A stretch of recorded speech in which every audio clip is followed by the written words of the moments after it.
flawless experts who have all the answers. That's not this podcast. Instead, we chat with professionals who love what they do, have wisdom to share, and can laugh at their own mistakes. I'm Mark, and I'm the host of the WorkPlay Solutions Podcast. So let's laugh, learn, and discover the joy of work. Boo, boo, boo.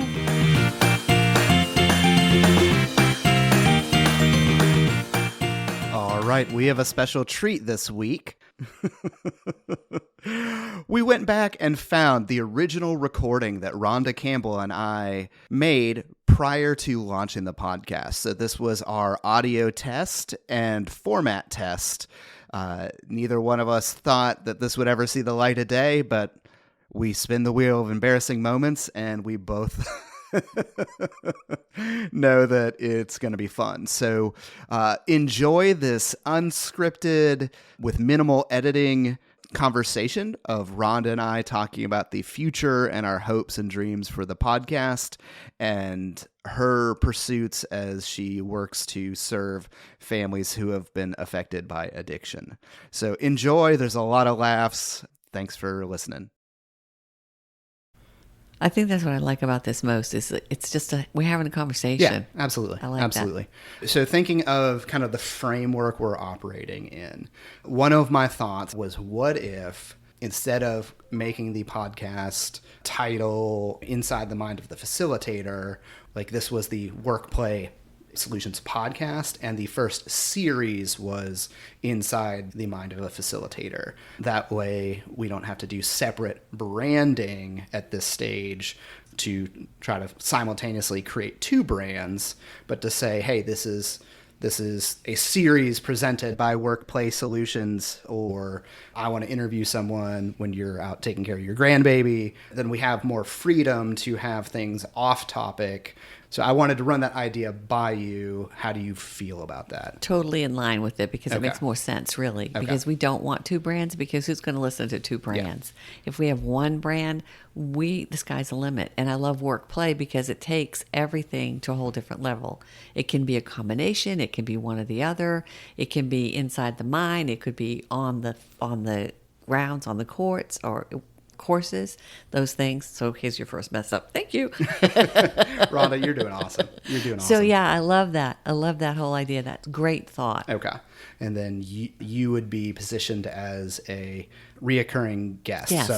So I'm here with this amazing woman, Rhonda Campbell, pretty much the most interesting woman on the planet. She's laughing, but it's true. Yeah, we don't want to over deliver. She is so boring. Has had no life experience. Yes, we'll move on from there. None whatsoever. Has never moved to a foreign country where she didn't speak the language for fun. Oh, improv. But so we take that idea and say, okay, all right, here's this. Like, I'm the host, you are the guest. And I don't know what it's called when you have a reoccurring guest that's on there all the time, but isn't officially the co-host. So I guess, special guest. It's called The View. Yeah, well, but I mean, that's a real format. So we're here with our special guest. Hey, how is Rhonda going to present herself? And I think I need to sit down and work on that. That's something I need to do. And the other thing, as far as the guests go, like, I kind of view myself as the person that's here to fill in for you. I hope that you'll have other people on here, because there's so much to offer in the group that we know, in the group that we don't know. So I'm not tied to anything other than being a guest here. And basically, this is a try on for me. I'm trying this on with you.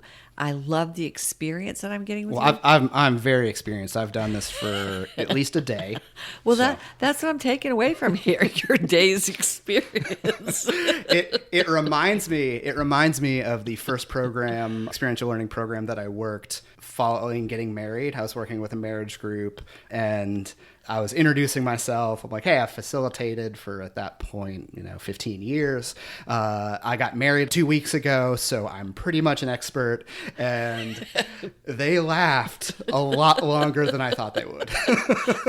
I knew it was funny because it was ridiculous, but they laughed a really long time.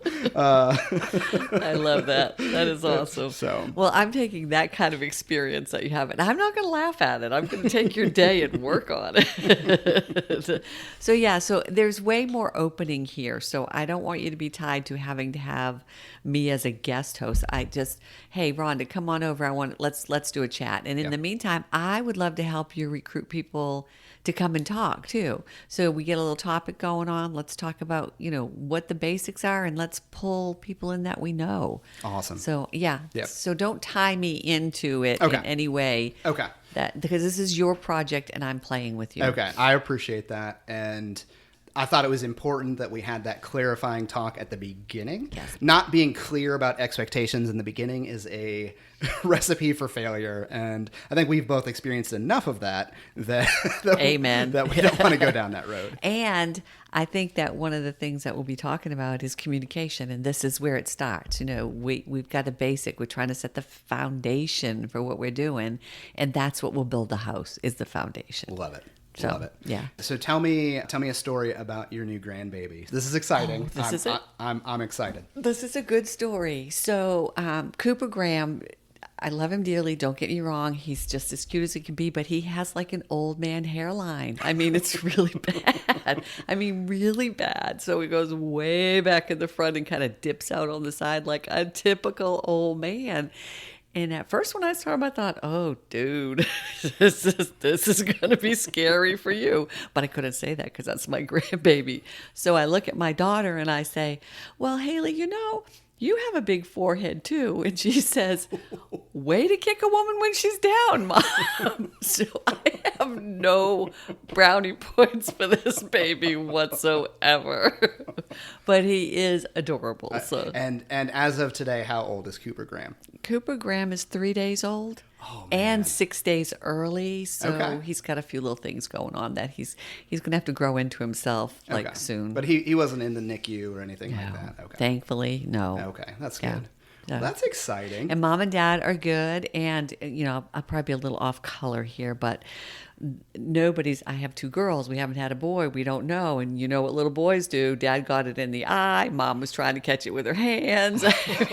There have already been some boy things going on. So it's a learning curve, and I don't think I'm going to change a diaper for a while. Yeah, I remember when we did respite for another foster home or foster parent family, and they had a 3.5-year-old boy, and we have had 4 girls. And I'm just like, I have the same equipment, but I don't know how to operate it on another human being. And it's not my child, so I'm extra nervous. I get it. And I don't want defects coming anywhere near. So I'm just like, Alice, you take care of it. She's like, well, you're the guy. I'm like, I know I'm the guy. And the guy's always the creeper. You have to prove that you're responsible because the assumption is you're a creeper. So I'm just like, oh. You know exactly what I'm talking about then, don't you? For real. Yes. For real. So we're really excited about Cooper Graham, and we're hoping that Avery will be one day. I remember when I had my younger brothers come home, and the conversation was I have 3 brothers, 1 older, 2 younger. When the youngest one came home, I just looked at that baby and said, could you take it back? Because I can't do another one of those. How'd that go over? Not very well. Because I think the other part was that I tried to hit him too. So it was very aggressive. So we're going to be talking about nonviolent communication and confrontation on the podcast today. I'm older. I've learned. So if you couldn't learn from your mistakes, then golly, we'd all be screwed. That is the truth. That is the truth. And there's a passage in the Bible, and I forget exactly where it was, but it says something to the effect of these people lived as an example to the Israelites, and the implication, and I'm misquoting it terribly, but the implication was they lived as a poor example of what not to do, and that was the reason for their existence. And I just go, oh man, could you imagine the reason that you are on this earth is as an example of what not to do, so that people who want to do it right go, well, at least I'm not that guy. I love that. The Lord's a lot more cheeky than we knew. And that is the truth. Love that. Love that. I love it. So have we got an idea of what we're going to talk about first? We've gotten that far? Yeah. So I think I've been focused on understanding the technology and really wanting to get buy-in from you on kind of the roles and how this plays out. So I didn't do much in preparing a sample episode. I think we've got some room to discuss that and practice and attempt. But my goal today, honestly, was, hey, let's get comfortable with the equipment. Let's get comfortable with just, hey, where do we sit? Is this working? Are we... Jim and I talked about the... Batman table in the original Batman, where Michael Keaton is like 80 feet away from his dinner guest and just has to get up from the table to pass the salt, and so like, okay, we don't want to do that. No. so just trying to be comfortable in our surroundings. So really my goals for today are let's be comfortable, let's interact, let's banter, let's make sure the audio stuff is working and we know how to use it, and practice, and then whatever we want to talk about today, beyond that, I'm open to. If we want to try I'm using air quotes right now. I realize you can't see me. I love that you talk with your hands. Yes, I talk with my hands, and there's going to be anyway. And that's perfect, because we're just trying on this we're trying at this time, which is great. And I appreciate that, because when we do go into it, I'd like to leave it loose enough so that there's just room for banter, like some general ideas, some general bullet points that you really want to hit and get across, and then the rest of it is just a conversation, because that's, I think, the authenticity of it. That's the clean, like, this is real. This is you and I sitting in your dining room having a conversation. So perfect. I love that. All right, what would success look like for you in this podcast endeavor?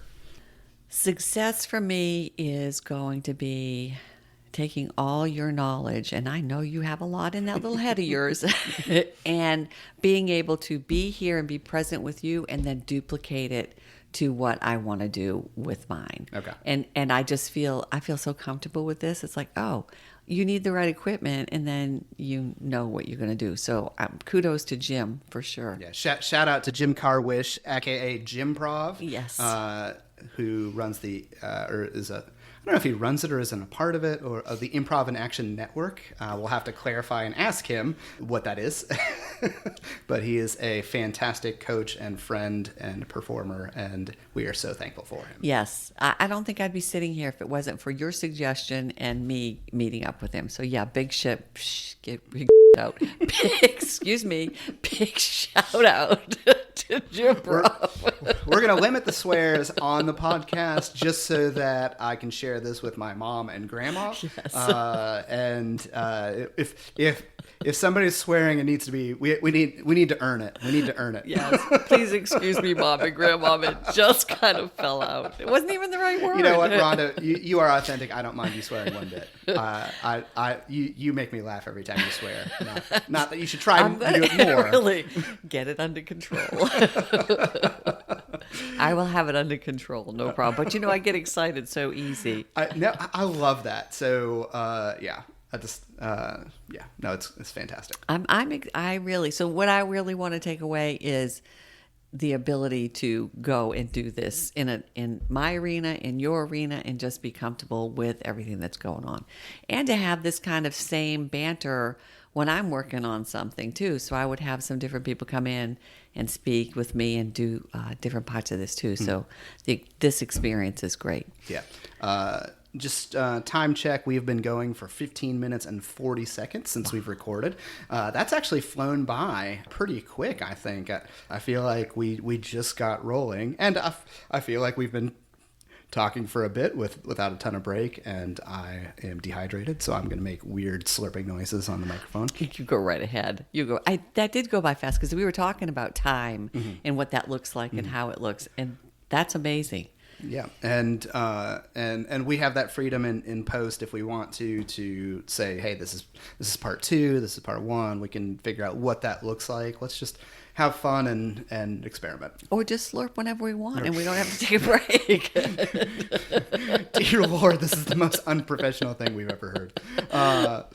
So I'm not sure we're going to get a podcasty or whatever.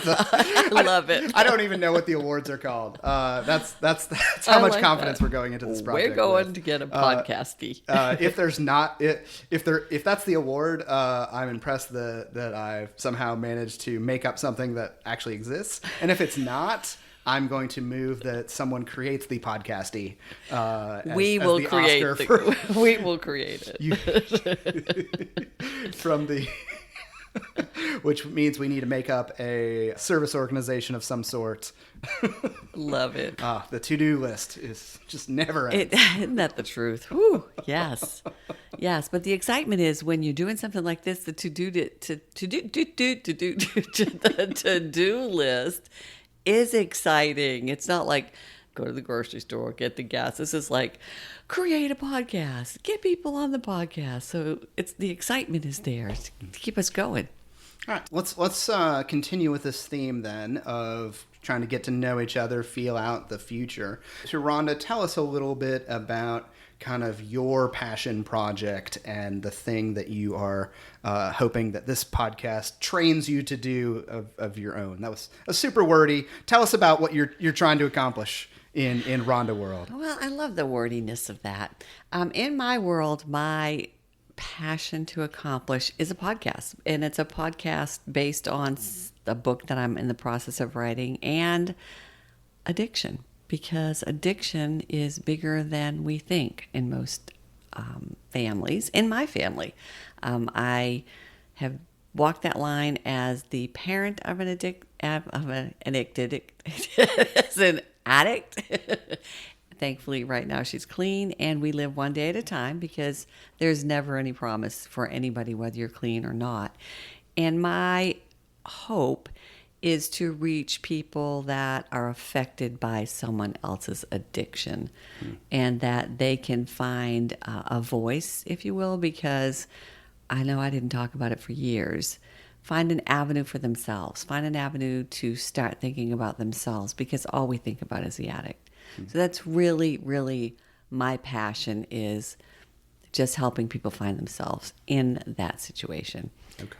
So if I'm hearing you correctly, going to use some of my facilitator skills here. Love this. Your focus and emphasis is primarily on the family and or parents of the addict, and how do we care for them and support them and make sure they don't get their mental health and emotional health and psychological safety do not get left behind as we care and treat the addict. Is that a fair summary? That's fair, but the I guess what am I missing? The fact that I this is going to sound not what I want to say, but I'm going to say it and then explain it. Okay. I really don't want to care for anyone. I want you to hear words that you care for yourself, because just like the addict, you cannot have them you cannot say, oh, you're going to stop your addiction. It doesn't happen.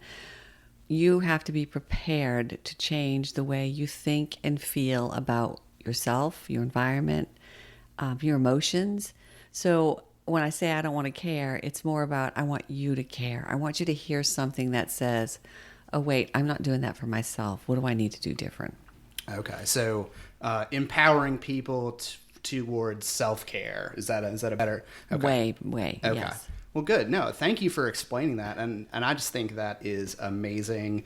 Your heart is one of those characteristics that just make you an amazing, amazing person. And I'm so thankful to see you engage in this environment and move towards this new venture and this new arena. And I have no doubt that you will be successful because just who doesn't love Rhonda? I mean, really. You're the best. Thank you for that. I really appreciate that. But here's the thing is that's such a heavy subject, and the real truth of it, there's some sick humor in there. There's some crazy humor in there.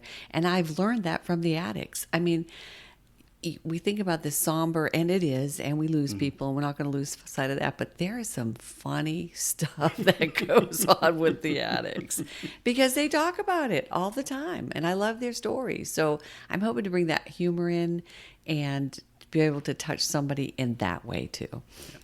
I've got a lot of friends who are firefighters, and I hear that's a pretty common theme, similar with soldiers, where when you're encountering death and devastation and things like that all the time, sometimes one of the ways that folks deal with that is that gallows humor of being completely inappropriate and things that you would never want the family of a fire victim to hear, but it's part of that, hey, firefighters are human, soldiers are human. It's hard, and we process things in different ways. And sometimes one of those ways is to take that thing that's very intense and overwhelming and emotional and just make it inappropriately humorous.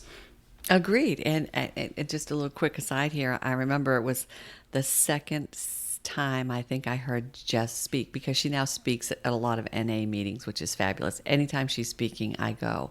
But we were in a Methodist church, and when there were probably 200 people there to hear her speak, she draws a good audience.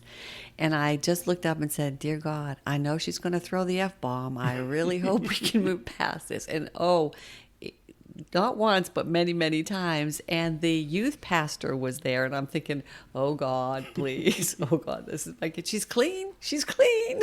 So she did a great talk. She got a standing ovation. And afterwards I found the youth pastor and I said, "Do you have this group here often?" He goes, "Oh yeah." I said, "So you're used to hearing that word?" He goes, "Oh yeah." He said, "The Lord doesn't mind those things. These people are doing a lot of work." I was like, "Oh, thank you so much." Oh man. Yeah. Yeah. I wish more Christians reacted that way. Yeah, he was pretty awesome. So yeah. So we have lots of fun stories like that too.